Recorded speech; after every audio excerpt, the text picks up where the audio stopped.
When I was asked to give this talk about sacred time and sacred space, it was right in the middle of a CMS visit. And I hate to admit it, but I had to stop and think, can sacred anything and CMS visit coexist? At times I felt they couldn't. When we're stressed, anxious, irritated, and even fearful, how can that coexist with serenity, peace, and calm? I know it can if our heart and mind are focused on God and His strength and comfort in the midst of turmoil or a dark time in our lives. But that isn't always our first response. At least it isn't mine. I was reminded of a time several years ago when I went hiking with friends in Yosemite. It was a typical long weekend trying to pack everything possible into a few short days. We left home a bit later than expected, so we got up to the beginning of the hiking trail fairly late in the day. It was spring and the wildflowers were blooming and beyond beautiful. The hills seemed an almost fluorescent green and the piercing blue sky was so gorgeous. But there was no time to enjoy the beauty. We had to hurry. It didn't seem like there was even time to stop to drink water, so we just put our head down and on we went.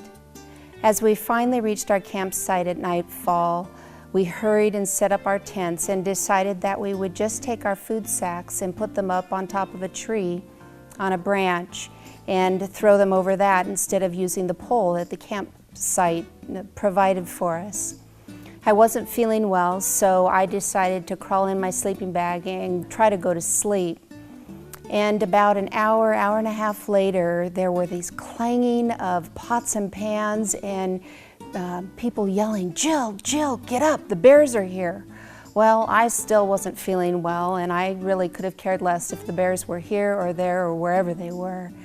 But I decided with great insistence from everybody to poke my head outside of the tent.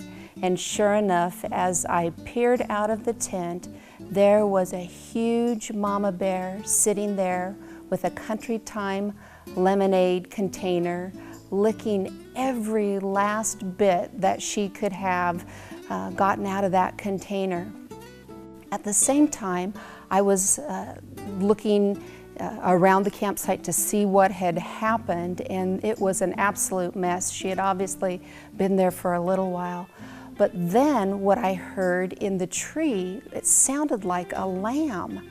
And I thought, well, I know I'm sick, but I don't think I'm delirious. And so I looked up into that tree, and there were two baby cubs clear up the tree and out on the limb. Hearing us, they were fearful, so they sounded like little lambs. But they had skillfully crawled out onto that limb and had cut the bottom of each sack out so the food would drop. I figured they're much smarter than we are. So the food would drop on the ground so Mama Bear and the babies could take whatever they wanted. Well, we knew we had a couple more days to hike and we certainly needed our food. And so we got some pots and pans again together, hoping that they were good bears and would run off when we clanged them together. And sure enough, they did. It was very different from a sacred time and a sacred space, that's for sure. I was in the middle of what many people call God's country, and with its beauty, its magnificence, and its grandeur, yet the circumstance to have to hurry, to not be feeling well, to have those bears rob us of everything. It certainly wasn't the circumstance that I thought was ideal. And then I thought that this was certainly a parallel to what we live in our everyday lives. I feel like we're running so fast sometimes we almost can't even catch ourselves. We can't or don't stop to refuel or smell the roses, or in my case, the wildflowers. There's pressure of climbing the mountain, whatever that may represent in your life. And then there are circumstances that rob us of our joy and our peace. The sacred time and sacred space isn't always that quiet time we set aside, which of course is extremely important. But I believe it's also that place we can go in the midst of our busy lives, in the midst of stress, like a CMS visit, pain, heartache, or fear of uncertainty. It doesn't have to be an either-or. In Philippians, Paul talks about the peace that is beyond our comprehension, and living in that peace is where we don't have to feel anxious or fearful, even in the midst of a storm. He also, in that same chapter, talks about be anxious for nothing, but talk to God. Talk about what's on your heart.